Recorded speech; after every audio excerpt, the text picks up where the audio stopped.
Hello, YouTube. It's Amazing Beta here. I'm back with another review. I wrote down some notes. I was watching a movie on bootleg. You know, uh, I try my best to be good, but got to be a nigga sometimes. So first thing first, can't speak on the graphics cause I was trapping out the bandwidth like DJ Academic say. But I'm positive that it was crispy outside of my non-theater experience. The movie starts fast and quickly reminds you it's a Disney movie. A tiger holds weight. The tiger holds weight in the movie. He's the main villain.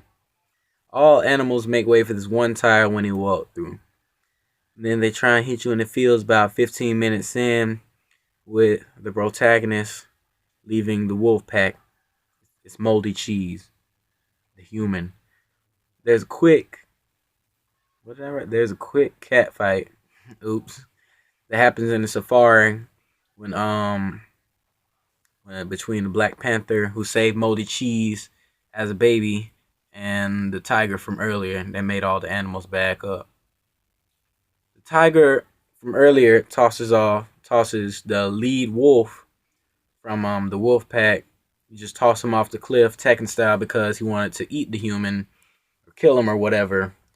He didn't want him free because he is a human. Humans make fire.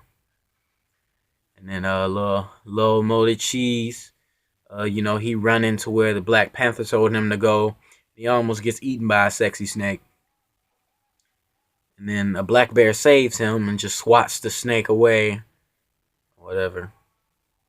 The bear is kind of funny, and he's a little bit of a con man. Not in a way that it probably kill somebody, but more or less like, in the Eddie kind of way. Like more like a scam.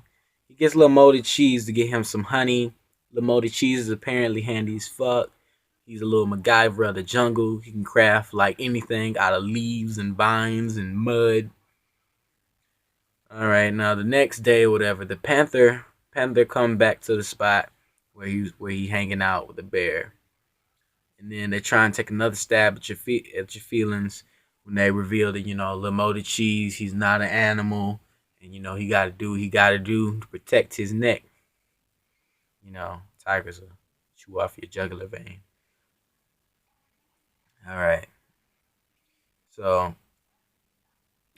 Moldy Cheese like runs away. He gets all in his feelings, and then he hangs out in the tree for a bit, and then an overly long game of toss the human comes as like a bunch of monkeys just toss him across the trees. He's getting marked up the whole time that they're tossing him like he's just an orange, just slinging this little dude. And then they eventually bring him to the Monkey King, which is this fat orangutan. All right, and then the monkey he just wants some fire. He just want to know how to make fire. And then he break into a musical number for a bit. I can't front. His voice is kind of soothing. And then Lil Moldy Cheese says his drip balls haven't dropped yet, so he can't make fire. And then his homies, the Black Bear and Panther, start being decoys. And then they try and distract the Monkey King. And then he start hitting the dash. The fat orangutan starts chasing Lil Moldy Cheese like a Frenchman chasing a baguette through an ancient temple. The whole time the monkey breaking every pillar in sight. He ain't got like no chill in his blood. And then he eventually gets crushed because he knocked down all the pillars.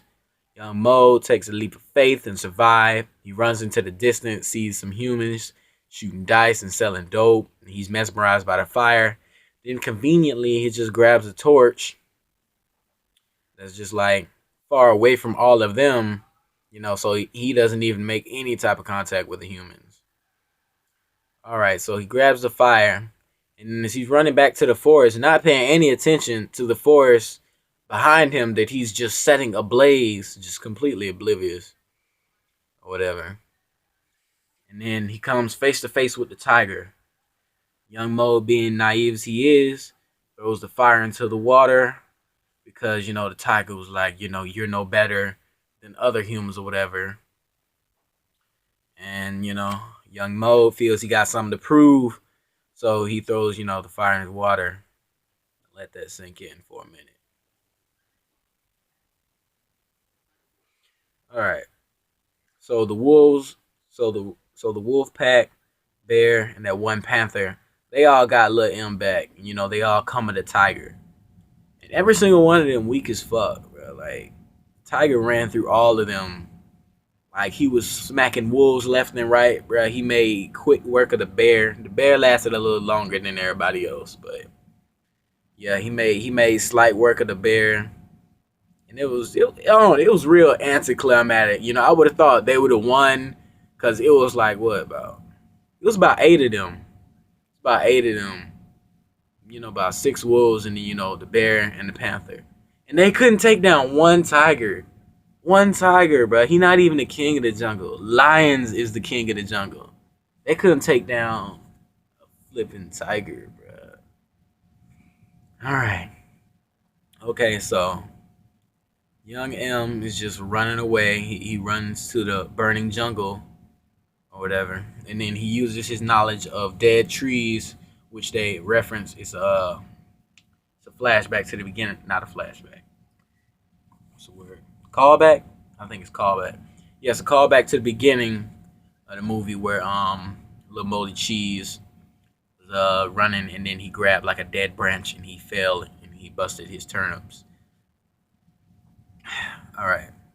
So yeah, young M uses his knowledge of dead trees and vine swinging to outmaneuver the tiger, and it gets the tiger burnt to a crisp. But before that tiger, before he died during the chase or whatever, the tiger permanently branded Molded Cheese as an X-Man.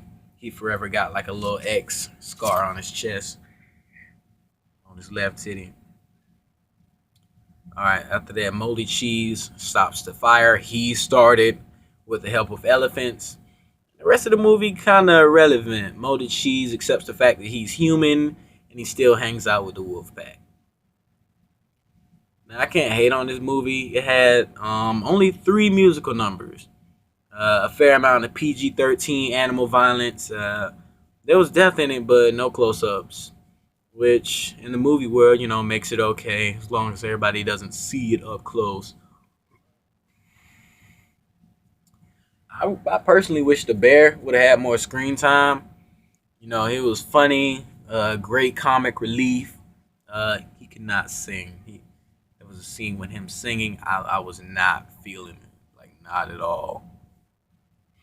The Panther, he was smart, but he was really one dimensional. Like easily predictable character or whatever. But I liked that he was smart. He was a Black Panther. He knew what was up. I thought that was pretty cool. Now the tiger as a villain, he was all right. I think it would have been cool if it was like a jaguar, or maybe like a lion or something. That would have been real cool. But I ain't make it. Whatever. And the chase and the running scenes in general, they ran too long for my taste. And I ain't like how they made the wolves look weak. Like their pack leader, he was chucked off a cliff like effortlessly. Like you didn't even get to see a chance to see him like struggle a little bit. Like the tiger was like up here, and then like the wolf was laying on the same rock just a little below him.